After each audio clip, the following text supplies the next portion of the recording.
So your brother was very instrumental in that. So cool guy. You know, I don't always agree with his views on life and politics, Oh but man. I know he gets on people's nerves sometimes. We But Yeah, but he knows his stuff. he knows this stuff. We got along right away. Uh, Yeah, me and him just Good. synced right away. So Okay, so you're from St. Thomas. You're from St. Thomas too? no, I'm from Indiana, man. Indiana. What you Yeah. do down here? I met that beautiful lady about 6 years ago on a dive boat in Fort Lauderdale, Really? and they put us together because we were both spear fishermen. Okay. You know, and I met her. I was like, I'm gonna have to, show this girl the ropes. I got down there. She swam circles around me, man. I Really? was like, wow. Yeah, we got back on the boat, and she's like, yeah, I got a 12-year-old, and I'm trying to do the math because in my head she was 25. I'm like that. I was like, how does that work? And then she's like, I'm from the Virgin Islands. I'm like, where the heck's the Virgin Islands at? I didn't know. Yeah. And then she's like, yeah. I was like, all right, cool. Okay. That's how the romance started from there. Good. And so what led into your business venture? So came down with vacation with my wife at the time, my fiance, and she just had me introduce me to a couple friends. Okay. I own a credit card processing company in the States called JadaPay. Been doing this about 15, 20 years. Got it. So our first client down here was actually Dr. Horace Griffith Okay. in St. Thomas. And she was like, hey, can you come in and look at the rates and help them out? And I came in and looked at it, and I was like, oh, my God. Yeah. Why are you guys paying this? And they were like, this is pretty standard down here. So did a quote for them, made a statement like, hey, Virgin Islands and U.S., of course I can do processing down here, not knowing I couldn't do processing down here at the time. Yeah. So got hooked up with another company that we actually rode on top of their licensing for about 2 years until we got our company down here. But yeah, they were our first client. We just kind of went from there. It was just going to kind of be a hobby, just something off of what we did in the States, just kind of help people out. Got it. Now we're approaching 1,000 clients. So Nice. its hobby's really grown. That's great. A lot of businesses still here are afraid to collect credit cards. A lot of them don't Yep. want to do it. What do you feel like has been the apprehension or the resistance to collecting credit card payments, or just an alternative from cash? I think the biggest problem down here is you have credit card companies that are on the island that have been servicing this place for a while, but they failed to educate their clients. Okay. That's really the biggest deal. It's like you sign up with them. They don't really explain rates to you. They don't explain how you can save money or how to process or anything else. And because the lack of knowledge is really what leads people to kind of be weary of credit card processing in general, right? They're like, cash is cash, but I don't know if cash is king anymore. I mean, Yeah. You get somebody under the age of 30, they don't carry cash anymore. It's a debit card, right? You Yeah. go to the banks don't issue checks anymore. They Yeah. issue a debit card. Correct. So if you don't have a way to collect at least a debit card payment or a credit card payment, it really makes it hard strain on your business. Yeah. Now, I know the other side of that is like, you got to pay 5% gross tax receipts down here now. And, cash you can, kind of dispense at different places. But at the end of the day, it's really hard for your business to survive if you don't take credit card payments. Good. For businesses that like taxi drivers, like do you guys have We do. opportunities to help them? We actually have quite a number of taxis in St. Thomas and several here in St. Croix as well. Really? So we give them a wireless device. It works everywhere. Yeah. The device itself is set up so they can take a tip-in transaction. It actually passes on the fee if they pay with a credit card. It doesn't pass on the fee if they pay with a debit card. It works really, really well. We have a great program set up for the taxi drivers. We have probably 40 or 50 taxi drivers at this point. Make it very simple. Like I said, the machine's wireless, so they don't have to connect to a hotspot. They don't have to have internet. It actually has its own SIM card in it. And on St. Croix, you have how many? Probably 10 or 15. Okay. Yeah. St. Thomas, our partner, Arlencia, kind of spearheaded over in St. Thomas. We probably have 40 or 50 of them in St. St. Thomas Thomas. is generally a little bit more aggressive in terms of business. So they, I could see them having, far Yeah. more drivers. And when you get to St. Thomas, the taxi drivers meet you at the airport. They're like, hey, where you going? St. Croix, Yep. they kind of wait for you to come. Yeah, To them. exactly. Come to them. Yeah. It's kind of like, well, if you want. I think most of our taxi drivers actually have to do with the ports out at Fredericksburg at the pier. Okay. And picking people up there and driving them around. Okay. But you know, our credit card machine works almost all the way out to Point Udall, which it works literally everywhere. It's a great terminal. The best part about it, it's very easy to use, so you don't have to, you know, it's not complicated. We understand it's a fast transaction when the passenger gets out of the taxi, so we make it very easy and it flows. Have you guys thought about some sort of education for like a webinar, for example, or something where for those businesses who are apprehensive to taking alternative forms of payment, they can learn like the benefits? Because yes, you know, people say, oh, if you spend $50 in cash, Yep. you know, I get $50, and when I spend $50, you get $50, Yeah. and you get $50. But if I start with a credit card, I get $50 minus, you know, 2%, and then Yeah. you get 50 minus So 2%. that's our roadmap for this year. Okay. Be honest with you, we've just been growing so fast. We've been trying to educate in the process. So most of our clients have come from where they have credit card services and we're trying to save them money. We get a few people that are new, but our roadmap for this year is education. Arlencia, our other partner, she's in charge of our outreach department. Okay. And that is education through webinars, through seminars, through postings, through education, just educating the public in general about credit cards and the uses of them. So Okay. that is our roadmap for this year. Cool.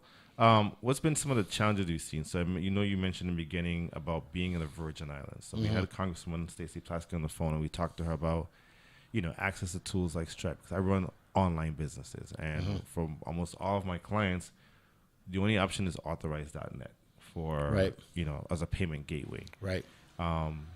What are some of the challenges, and do you even service like online businesses at all, or is it mostly like in person? So authorize.net, we're actually a reseller of authorize.net. Okay. So that's one of the programs we do use. The difference down here is that it's not US, right? So many people, there was a restaurant here recently just opened up and he didn't have credit card processing. He's like, oh, I'm going to use Square. That day he found out you can't use Square down here, right? You can't use Square. You can't use Stripe. So you're kind of limited to what you can do. The other credit card processing companies down here know that. So I don't know how to say it the nicest way. I feel like most of the credit card companies use this as the wild, wild west, and they use this to bolster their income, right? So they get you down here and they're like, oh, well, you're in the Caribbean, so you got to pay Caribbean prices. You don't have to. We're actually the only wholesale credit card processor in the United States Virgin Islands. The only one. Okay. What that means is we do not base what we do off of price. Got it. We're going to come in and we're going to give them the lowest price we can. We do Got it it. from the very beginning. We backed it up by we don't put them in a contract, and they don't have to pay anything up front to be with us. So we prove our business month in and month out. And again, it's just education. A lot of people, for example, you sign up with Cloudbeds for your hotel. Yep. Cloudbeds use an authorize.net plugin. Well, Cloudbeds is going to refer you to authorize.net, but they have a back end to that. So you end up paying, 4 or 5% more than you have to. If you use a wholesale company like us that can actually set it up, we can get your rates down. And that's really what's been our success for the last 4 years is we go in and we're finding people like real savings, like real money. Got it. And that's what's led to our success. What about online businesses? So, someone who has a boutique shop, right? They want to sell hair care products. They don't necessarily want to have an in-person store, right? So I've just signed a lady like that. Okay, I've seen people who said, hey, I don't want to have an in-person store. I Right. want to do everything online. Most people use tools like Shopify. Yeah, Shopify is actually a great program. Okay. Like 100% great. And if you're going all online, we recommend you use Shopify. So I haven't used it in a while, but the last time we did, the challenge was that they didn't have payment platforms for. right. So they still technically don't. Got it. Right. But if you're all online, you can basically map that the other way because you don't necessarily have to be mapping it to the USVI. You can map it anywhere. There's ways around that, right? Got it. It's not really tricking the system. It's just how it is. Yeah. Now, recently we took on a client that does Shopify but needed to take payments in person as well. So we actually connected our Clover system to that, and we actually mapped it out for her so that she can take Shopify that goes into another program that then goes into your inventory in her Clover system. Got it. We can do that as well.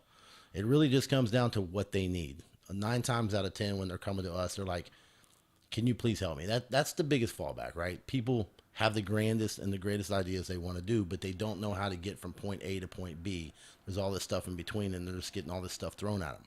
All these processors say, yeah, we can take care of this and take care of that, and then find out, oh, you're in the Virgin Islands. Well, we can't actually do it. You know what I'm saying? So we figured that out. Over the last 5 years, we figured out how to connect the dots, and that's really what's helped us out as well. Good. Thoughts?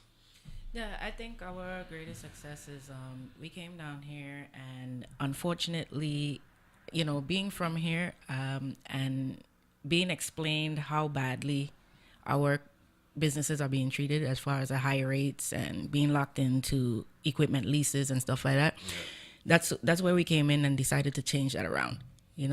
Give them a fair chance to hold on to the money that they're making by giving them fair rates, not holding them into a contract, and we basically earn their business every day. Nice. What do you see as a future for the Virgin? Do you see more businesses really deciding, like, is it?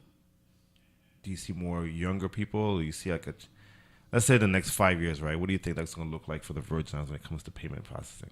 Well, so we've started trying to bring technology down. Okay. Not as because we're in the Virgin Islands and we're they consider third world territory in the United States. It's like technology is behind us, but we're putting in things like we got a couple kiosks going in. We're doing QR code ordering. We started online ordering on the island, and there's places like Boomerang and stuff, but if you want to have online ordering for your business, like Pizza Mare or the Bistro or the Mill downtown, you can actually order off their website on Facebook. We started doing that. It's like, how do we connect the people so they can have more customers come in but have a better experience, right? It's not so much as just selling the credit card processing. We're trying to think about your end user, your card holder, your customer, what's going to make them have a better experience with your business so that you can grow. And that's really where we've been trying to grow through. Okay. Do you see opportunities to connect to other systems? So you mentioned inventory management. I was talking to Dr. Keisha Christian on Wednesday, and she talked about doing, automated, reordering of inventory based on, like say you're running low, you have, 10 left. The system will automatically go out and place a reorder for you. So we're already down that road. Okay. Yeah, we've got reordering systems. We just put a new system into a place that doesn't even take credit cards. They just needed to have inventory tracking because they have 5 different buildings. We have that. Like if you can tell us where you're trying to grow, 9 times out of 10 we can figure out how to get there with you. You don't have to do it by yourself. And I guess as my wife was saying, that's really been our success, is sitting down with a customer. Mm-hmm. We have 2 ears and 1 mouth for a reason. Tell me what you're trying to do and I'll help you get there. I'm not just going to sell you something you don't need or try to have an agenda pushed before I get there. Tell me what you want to do. Yeah. Where do you see your business? And that's what conversation we have with the client. Yeah. Where do you want to grow? How do you want to get there? And then we try to lay out programs and things they need to get there. Got it. Okay. So you're more than just credit card processing. Yeah. Good. Business partner like you. No, that's I'm happy to hear that because it's been a real challenge. Mm-hmm. We've been having conversations with people saying, hey, we don't have a lot of these solutions. Right. One of them that somebody approached me was like, hey, can you build a Stripe? Yeah, can you build something like that for the Virgin Islands? Because I'd love to create a website. I'd love to have a platform to collect money, but I don't want to go through Authorize.net because the rates are much higher. Or I don't want to go through ePayment America, which, for first data, because they hit you with much higher rates. Yeah. And they love the simplicity of a Stripe, right? You a few commands and API keys, and you're connected. It's secure. They're like, can you do that for the Caribbean? Because we just don't have access to that. And I looked at it, and it's a lot of work. It's not. It's not perfect. Yes, it's possible. It's a lot of work for. We actually have 2 different programs. We work off of that. Okay. The other thing about Authorize.net, at the end of the day, Authorize.net is just a gateway. What makes it expensive is the credit card processor behind it. Yeah. Right? We pass it off as cost, so you can literally get it cheap. It's just you have a processor that's trying to make an agenda off of it and wants to make X amount of money off you. That's why it's so expensive. Cool. All right, we're going to take a quick break. We're here talking to JP from Salty Locs. You listen to WTJX, your NPR station of Virgin Islands.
And we're back to analyze this on WTJX, your NPR station. I'm your guest host, Shomari Moorehead. With me today, we have JP and Julie from Salty Locs.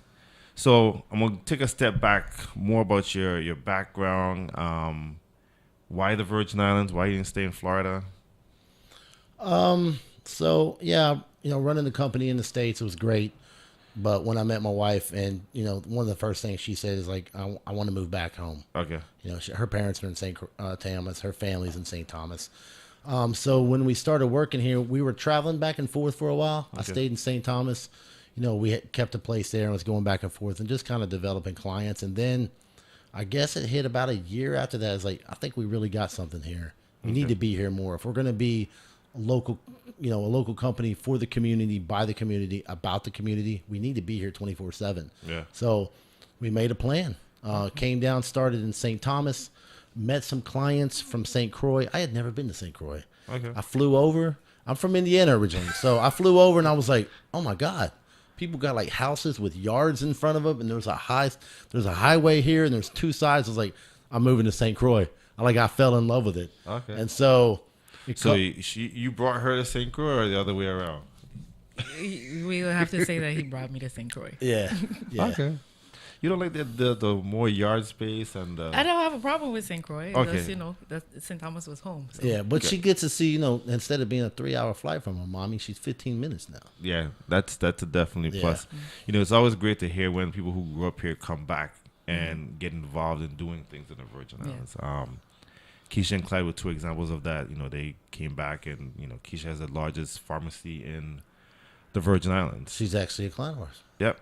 And Clyde took over Computer Solutions, where I had my first job when I was like 15. Who is also a client of ours. See? Good job. We're actually a client of our town Frankster. We use you guys for our you are. credit card for River Sunset. It has simplified, doing business, especially when we're taking credit cards before it's PayPal and it's standing there and typing the information and it's too long. But I know you guys dive. I see the dive videos. I saw the information about the shark. I saw the lionfish. So where I'm the one kind of running credit card processing, and she's helping. I'm helping carry the bags for the diving. She's all of that. So you love diving? I love diving. How long you been doing that? Since 2006, officially certified in 2015. Okay. What made you fall in love with diving? I love the water. I mean, my parents grew us up in the water. Okay. All the babies know how to swim because we spend a lot of time at the beach. Got it. So I always wanted to dive. My brother Joseph was actually certified in 99. Okay. And in 2006, I asked him to take me diving. And that's history from there. Okay. Mm-hmm. How can we get more kids into a love for diving? Or even just marine life? Like, a lot of people don't go to the beach. I mean, people go to the beach to hang out, but to actually enjoy it and make something of it. I mean, the first thing is getting rid of the fear. A lot of people are scared of water, period, right? So we have to get that, out of there. Yeah. Get them used to it. For me, I love seeing the life in the ocean, so if I'm in the water, I have goggles on because I want to see what's going on, so just bringing that interest, showing them how cool the underwater world is would be the first step. And that's part of what I'm trying to do. I try to basically bring you along with me so that you can see what's down here so that maybe you would be interested in doing the same. I see the video. So who does the spear fishing for lionfish? Both of us. But I do a lot of it. How many have you caught so far? Roughly. Well, I don't know. A lot. We actually, so a challenge we had recently is that Frederickstead Welcome Center asked her to put a display in. So my uncle actually builds saltwater tanks in Oklahoma. So we had one sent down. And we had to go catch lionfish alive, ones that we didn't shoot. Yeah. That was kind of challenging. But there are 3 lionfish down there now. Oh, really? Yeah, in the Frederickstead Welcome Center that are up and running. So when you walk in, you go all the way to the back? Yeah, it's to the back to the right, just before you turn the corner. Really? Mm-hmm. Yeah. I was just in there the other day. I didn't see that. I got to look for that. I didn't go all the way to the back. I just came to the bar and yeah, it's cool. It's cool. It was definitely a challenge. But, she's kind of humble. She's very good at this. Okay. You know, not only is she good at like catching them, but the education part of it. And in general, you know, like the first time we met, spearfishing is usually thought of as a man sport. And then you have a woman that does it, not only does it, but like she excels at it, right? There are multiple times where we were diving in Florida where we get on a boat, all men, right? And I would tell them, like, fellas, I'm just letting y'all know y'all playing for seconds. Y'all don't know it yet. We go down, one fish in the hole, and she gonna catch it. That's how she is. She wins every single time, man. She's just amazing. So who does the editing for all the videos I see? I do. So you do. So you have time to do. No, That's I a lot don't. She doesn't. It's a lot of work. I She have a does lot it. of content. I don't quite have a lot of time. Yeah. Yeah, I've tried to do video content, and you know, It's hard. It's hard. Yeah. You know, it's And especially her, because she does it so perfect. If she's not doing a video, she's learning about how to do a video or watching how to do another video. Yeah. And now recently she's gotten people like, we've got dive shops reaching out to her, asking her to come out and do education classes. You know, she's traveling around teaching people how to actually catch lionfish. We get people all the time say, hey, I'm coming down to St. Croix. Can you teach me how to catch? Can you teach me how to fish? Can you teach me how to make it? It's pretty awesome. okay. Yeah, I'm trying to get my oldest son to do my editing because that's what he loves to do now. He made enough money doing photography and videography. He bought his own computer and he has his equipment. He's got the software. So I'm just trying to get him to get the time to take my videos That's all. It's all about time. and edit them, Right. And create 1 minute reels. Yeah, you know. The man. 1 minute reels are not as hard as doing a full Correct. YouTube Correct. video. But still, 1 minute reel can, But- sometimes be an hour or 2 or 3 of It could. editing. Yeah, Okay. So, having to take out background sounds, well, crop, I don't know how to do any of it. captions. Like, I don't know how to do any of it. I take a video and I'm like, can you do something with this? And she's like, no, you didn't do it in the best light, or you didn't talk to it right. You have to do it 4 times. Yeah. Yeah. You got to do it over and over. I know my staff, they had me do these 2 videos, just recording myself talking about technology and the work that we do. And I must have shot, both videos are probably about a minute long. The first one with me walking in the waterfront, I must have done that. Took me about a half hour of just walking, shooting, doing over, recording Yeah. over and over and over because I missed a word Making sure or it comes out right. I forgot Yeah. something. It's so much different when you're like recording for video than you're just talking. Correct. Like, especially if it's something, like credit card processing. I can talk about credit card processing all day. Yeah. Like, literally. And I know it, and I don't have to go back and retake it. But if you're having me, like, actually talk about something I have to be recorded for, I miss a word every single time. Yeah. Or I have a list where I do this or I do that. And you're like, oh, my God, this takes forever. Yep. And I had to have my hand up, so my arm was That's killing me. By after a half hour walking with your hand above your head holding a phone, I was like, okay, this is a lot Yeah. of work. Yeah. So I Well, give now my you can hat, AI it now, yeah, I give my hats off to people who do this for a living because it's hard work. Right. You always assume that, these content creators just go out there and they just shoot this stuff and they're done. They throw it up on the internet. Yeah. No, it's real work.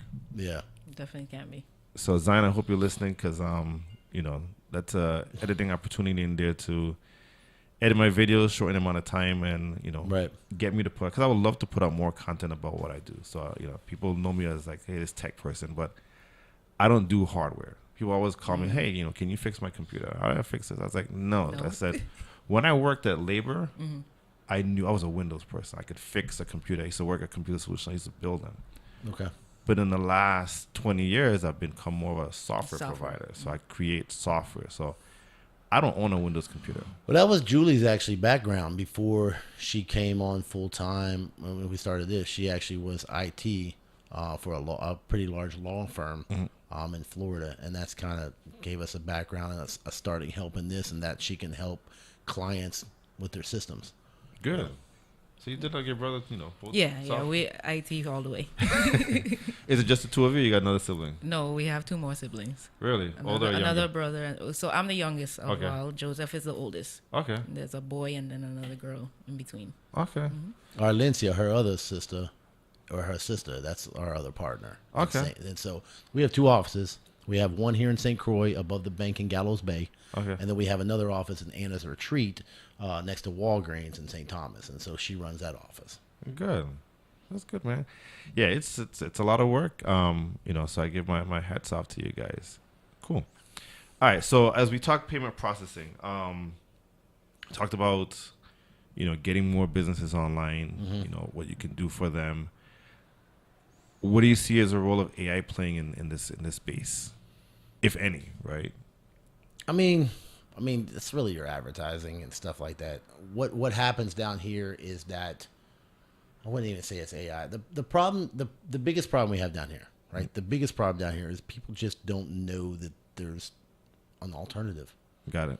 They have the e-payments or the Dynamics or the Blackstones or the whatever of the world, and those companies.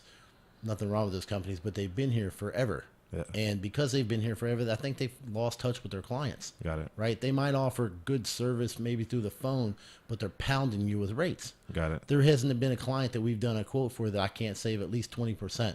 And most of them are like 40 and 50%. Oh. And I'm not doing something special. Yeah.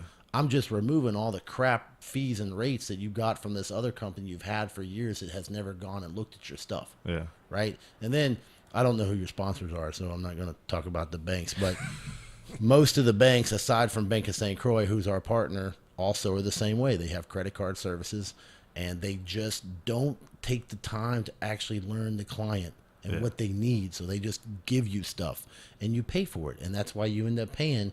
I got some clients where before we even look at their statement, I'm saving them $100 or $200 a month just in services. Got it. Then I'm saving them rates. Okay. It's just a night and day difference. And that's the biggest part down here is people don't know that they're not stuck with what they have. Get an educated thing. It's just like your car insurance.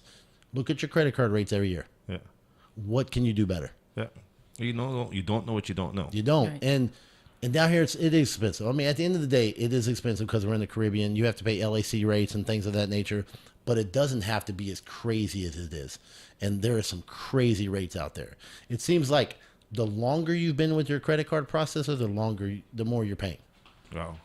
They look at it like, oh, I've been with this guy forever. It's loyalty. I've been with e-payments for 10 years. You're probably paying for that. It reminds me of the insurance market, right? Because insurance here, I was with my insurance company when I started my business. Mm-hmm. And my insurance was generally the same, but then it started creeping up. Yep. And I said, well, I didn't have any incidents. I didn't have any. That's the same with ours. We just got a quote back, and it's going up 18%. Nothing happened. Yeah. So we change our insurance every year because. So I had 5 policies with this one company. Yeah, general liability, professional liability, auto, health insurance for my employees, and then homeowner insurance for our house. And so I'm not a small customer. Like, if you have someone who has all of this, especially health insurance, that's a lot of... You would take care of them. Yeah. And they would not fight for it. They would not fight to lower Doesn't make any sense. Anything. And so I dropped the general liability. I dropped the professional liability, dropped the auto. And now I'm looking at the health insurance because this year went up 16 to 20%. Yeah, just like ours. And I said, come on, like, can you guys do anything? And they kind of just dragged their feet until it was too late. And so, I don't like this. So I actually found another company in St. Thomas that they gave me rates that were half of what I was paying. Normally how it is. And I'm like, how is this possible in the same community? A smaller company is giving me better rates. And that's one of the things we've actually done. Being that we are here now, it has actually forced the other payment processors to lower their rates because they're losing customers. Yeah. And when they, reach out to them, oh, I could do that, I could beat that. Well, why didn't you try when you had me before? And at this point now, the payment processor I have is local. I know what they drink in the morning. I see them on a regular basis. That's the advantage that we have. Yeah. Do you think that this is a data issue and a policy issue? Like, how can... No. Every credit card processor, we all have the same costs. We all have the same costs. It's these other credit card processors that get that you're down here. So I'm going to charge you what I can. You're going to pay for my fancy building and my new car and my Tesla and all that stuff. No, but I want to say data, right? I look at it from the perspective of, like, let's take gas, for example. Gas in St. Croix was fixed at $3.99 for more than 2 years. Yep. And as a decision-making body, DLCA, they're forced with enforcing, pricing and looking at, our companies being fair. No one stopped to say, well, the market for oil has been fluctuating. It's been going up, it's going down. We've had all these things happening around the world, but the price is not budged. It hasn't gone up. It hasn't gone down. Right. There was no incentive and then all of a sudden the government shut down and gas stations saying, I can offer you 10% off. I said, wait a minute. If you could offer 10% off now, what was stopping you from offering 10% off last week or last month or the month before that? And no one's really had that conversation about, well, why are we just accepting the status quo? Why are we not challenging? And I know, I don't count people's money, right? Everyone has their own cost, and you may have one cost that's different from somebody else. So you have to charge, but you can't overdo it. And I think a lot of companies have been overdoing it when it comes to for a long time pricing. They take advantage of us because they can, and no one has ever said, no one's let's ever called them on the status quo and say, okay, are you really being fair? Right. Derek Shoup, I'm going to give him a shout out. He's one of my clients. Okay. Derek Shoup, when I came in, I took over his business. He had been with a company forever, and he thought he had great rates. He'd been with them for 10 years. I cut his rates in half. Oh. When I told him, I was like, I could save you $3,000. He's like, a year? I'm like, no, man. I'm going to save you $3,000 a month. And I did. I actually came in lower than what I offered him. But it's that status quo. Yeah. Everybody assumes you have to pay these high rates because you're in the Caribbean. You're down here and you don't. Yeah. We all have the same rates, but your bigger companies out here, they're just not going to give them to you. Yeah. They have been getting it from you for so long. They're just going to keep doing it until you say enough. And like my wife said, 9 times out of 10, after we switch a client from a customer, they tell us, yeah, Blackstone call me, Dynamic call me, ePayment call me. They said they could match their rates. Well, why didn't you do that when you had my account? For 10 years, where'd the loyalty go? Yeah. Right? And that's somebody's salary right there, right? Especially in the restaurant industry, $3,000 a month could be another employee, could be better service for that business, because now you don't have longer waits or. So what we do is we do it a step anymore. We don't charge anything up front to be with us. We don't charge a cancellation fee if you want to leave us. We literally earn your business month to month. Good. All right, we're going to take a short break, and we'll be back. You listen to Analyze This on WTJX, your NPR station of Virgin Islands. I'm your guest host this week, Shomari Moorehead. You're the guest host here? Yeah. You're not the full-time?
And we're back. You're listening to Analyze This on WTJX, your NPR station in the Virgin Islands. My name is Shomari Moorehead, filling in for Neville James this week. He'll be back on Monday. This week, we've been talking about technology in the Virgin Islands. What's been working well? We had Keisha Christian from Neighborhood Pharmacy, Clyde Dalesley from Computer Solutions in VI Hale. We had CEO Carl Knight from the Virgin Islands Water and Power Authority talking about what WAPA is doing and some of their initiatives to improve the reliability and the cost of power in the Virgin Islands. Because in tech, you need reliable power, you need low-cost power. Yesterday, we had Barbara McIntosh Jackson from the Bureau of Motor Vehicles. She's transformed that organization from what used to be I don't know if you were here when that, you probably weren't here, but it used to take a whole day to get registration or a license, sometimes 2 days. And now she's cut that into something between 10 and 30 minutes. Wow. And it wasn't just technology, it was a system change, right? Changing the way we behave, the way we approach our systems and software. So if you have a business and you just throw a computer in there, it's not going to change if your mindset's not going to, if it's not there, if your employees don't believe in it. And she did that. That was her pet project, and she went in and transformed the entire operation. So, it's great. I don't have no problems going to do registration and stuff like that. Yeah. And then we ended the conversation yesterday with Michelle Francis from the Office of Health Information Technology and Samaya Bryan from the Department of Education and her own private baking business, talking about healthcare and agriculture. How can we get more farmers to collect payments or to even, let people know what they have in some sort of, online way or digital way, so that, I like to eat fresh goods, but I don't want to drive, to 5 different farms on St. Croix to go get goods. So looking at opportunities to say, okay, hey, how can we get these farmers into a market where it's either a physical market where they just bring their stuff and they do it, or I know like Nate Olive from Rich to Reef, he has an app, and I think VI Good Food has something for farmers, but we need it on a wider scale. Are you guys seeing that you have farmers who are interested in collecting payments like that? We actually have a couple clients already. Couple? Yeah. I can't think of his name off the top of the head, but yeah, we have some, same kind of thing. They use our wireless terminal so they can go out to their pop-ups, or they can go out to the farmer's market and literally take payments. We also have it set up. You can take, if you get qualified for EBT, you can actually take it on our payments system as well. So cool. Have you ever thought about encouraging them to, just like the restaurants, right, where you can do online ordering, for them to do some sort of online ordering where I can say, hey, I know I need, 10 avocados. I don't eat avocados. My wife loves avocados. We actually have through one of our devices, our Deja Vu device, it has a payment link. So we find that a lot of our clients will use that, and that you can reach out to whoever it is. I need to order XYZ, and they can actually send you a payment link to your phone. Got you it. can click and payment, or you can do it to your email, and then click and pay, and then you just have to come pick it up. So we have that already kind of built out. We can go on a broader scale. We can tie our technology that we've built and brought down into their websites. It's just really, again, sitting down with them. Where do you want to grow? Yeah. How can we help you get there? Okay. That's the education piece is a huge challenge. And I kind of feel like we're kind of behind here. My kids always joke that, it takes us a couple years to get to figure it out. To figure it out, right? Right. But we shouldn't. We have such a small community, less than 100,000 people, that we should be relatively easy to transform business. You're not trying to do this with 1 million people or 10 million people. Right. You're trying to do it, especially for each island, the size of a football field. When you think about the moment people go to a football game, it's 40, 50,000 people. And you have that. So doing the education, that's something that I actually trying to do with my staff, is like, okay, we do custom software solutions. How can that transform your business? Like, I have one client who, and I actually, when I was asked about the AI, we built a platform where her employees can now work from home. They can do all of their paperwork. Before, they were using typewriters. Wow. And so now, and now they're doing things, digitally. They can do it online. They can drag and drop. You make a mistake, no more whiteout. You just backspace and print and done. and they have data now that they can actually start looking at. Wow. Cut back on paper, and that's a big thing for a lot of businesses and organizations. Like they're still very paper heavy. Yeah. Yeah, it's funny you say that. We're having a paper shortage right now. Our supplier didn't send our paper, so we have clients hitting us up and saying, "Hey, well, it's for some of our clients. We do KDS now, so we do a kitchen display. So instead of you going through all the paper in your kitchen, printer, we just put a screen in. Yeah, bump and go. You don't have to have a printer anymore. So same kind of idea. It's like the shortage that we have down here, like you're talking about, or the 10 different products we have. How do I make that one product? Yep. Right. Same kind of idea. So, back in the day, it used to just be I need a credit card machine. Yeah. Now more and more people need a POS because I need to do my time clock and I need to track my employees. I need to track my inventory. I need to take payments. I need to see where my stuff goes. So now you're getting more important people going to POS, right? And then it's growing from there. Now I'm going to POS and website. Like we just brought on Culture Delights, right? Juju and CC's Lemonade. She's one of our new clients. She wants to be able to sell to stores in both a market setting and both commercial and retail. Well, how do you do that? We have to set that up the correct way, right? You have to make sure you have a level 1 and level 2 coding on the back. So when you're selling to a store, you're not paying a retail rate. But if you're selling to retail, you need to pay a retail rate. Yep. How do you have all that? Just do coding and sitting down and having a conversation. Same kind of thing. Wow. And with the education piece, if you follow us on Facebook and other social media, Salty Locs Payments, we do put up a lot of educational stuff. You don't have to be a client to learn different things that you can do. And of course, in the payment processing space, as well as we have done webinars before. We need to be a little bit more intentional with doing that this year. But that's a big piece. Aside from talking to us directly, you can learn just by following us. Yeah, my staff has been on me to do webinars. So I tasked them with coming up with a plan so that we can actually get it, because we do a lot of stuff with AI and agentic AI, which is why I even asked about it, because I had one client who they stopped collecting payments online because they used to get a lot of alerts for fraudulent transactions, and they got scared. Yeah. And so they kind of backed off, like, oh, we're not going to take it. So nothing wrong was happening. It was kind of the system working was where it's supposed to work, notifying you, hey, someone was trying to charge $2 on a credit card, and we declined it.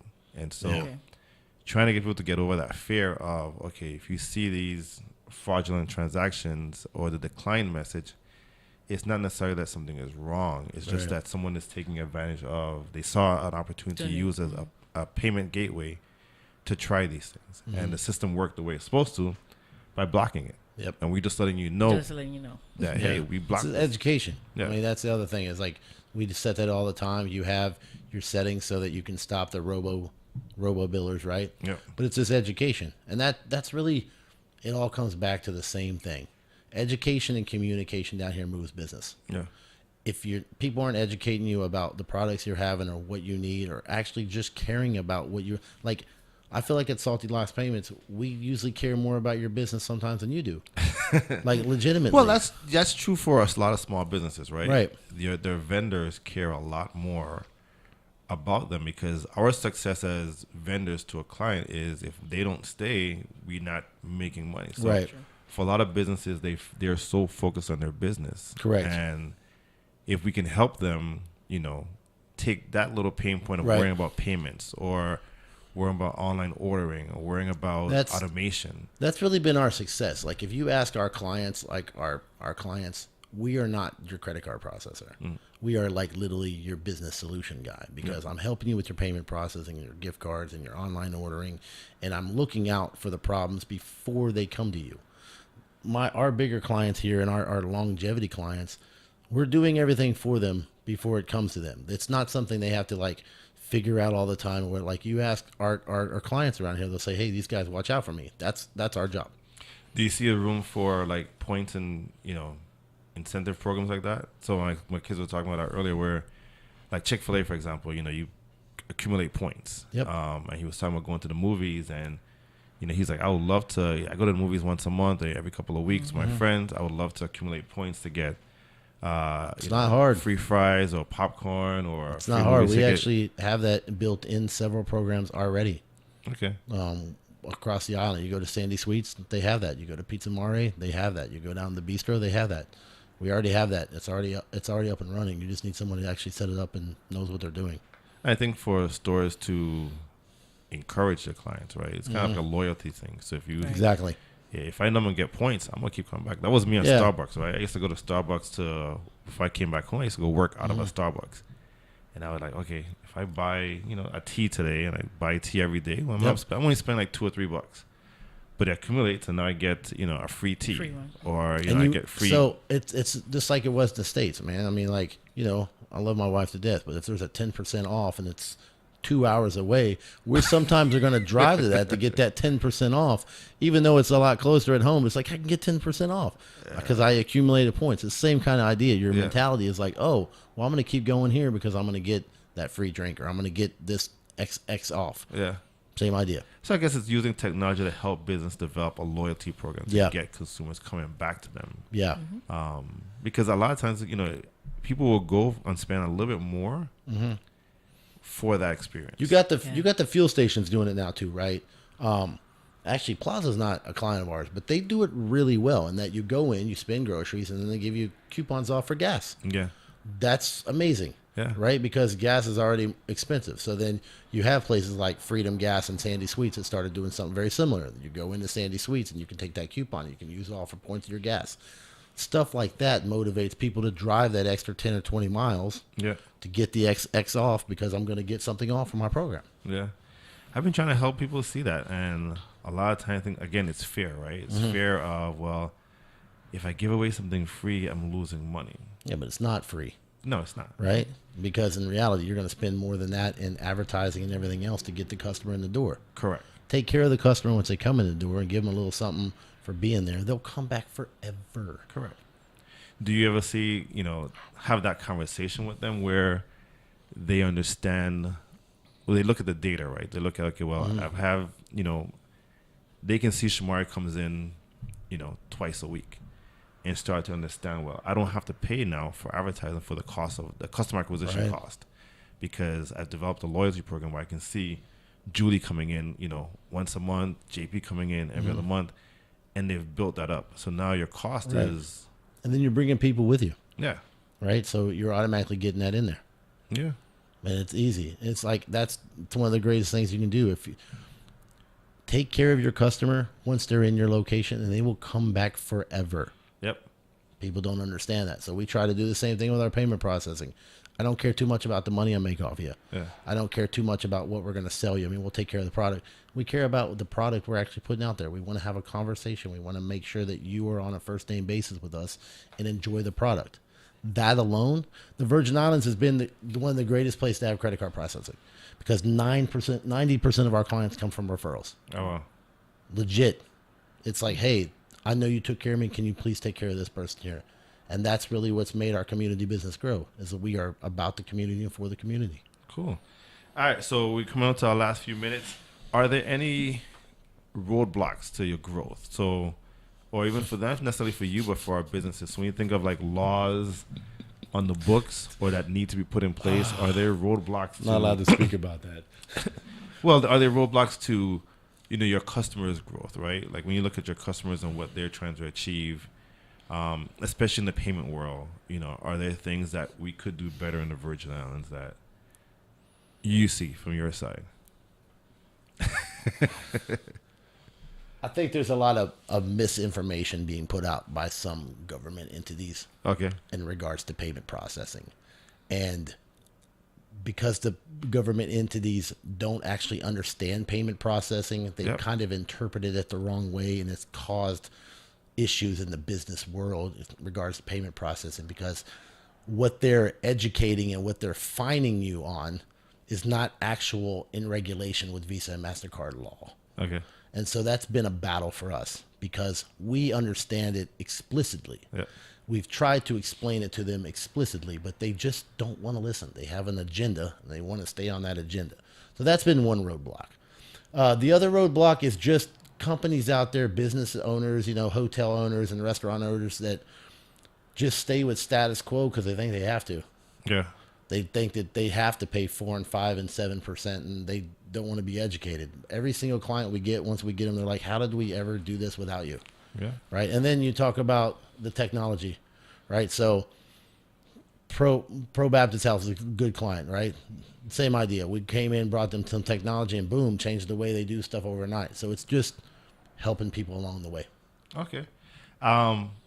We got our last minute, so I would just say, I know for the legal side of things, 14, and they fuss at me for this statistic, but 14 out of 15, they're predominantly public sector employees. They don't run a business, and so Right. it's harder. One, is he's been in private sector. So you can say 13 out of 15, 14 out of 15, give or take one or two. That's been their life, right? Public sector. So understanding the private sector's needs in terms of payments and technologies isn't their first priority. So Right. you're going to see some roadblocks that way. But, I'm hopeful that we can have conversations and continue to, work through some of these things Yep. as we grow in the Virgin Islands. So JP, Julie from Salty Locs, thank you for joining me. It's been great. I've been your guest host this week talking tech in the Virgin Islands. There's so many more things that we could talk about. But Neville will be back next week. Have a wonderful weekend. And I will see you guys again. This has been Shomari Moorehead from Crucian Point and WTJX, your NPR station in the Virgin Islands.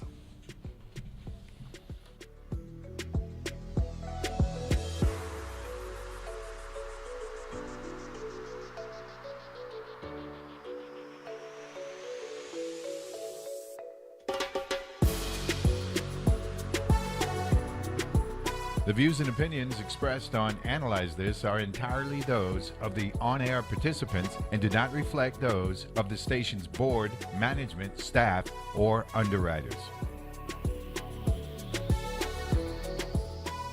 This is a WTJX FM community calendar.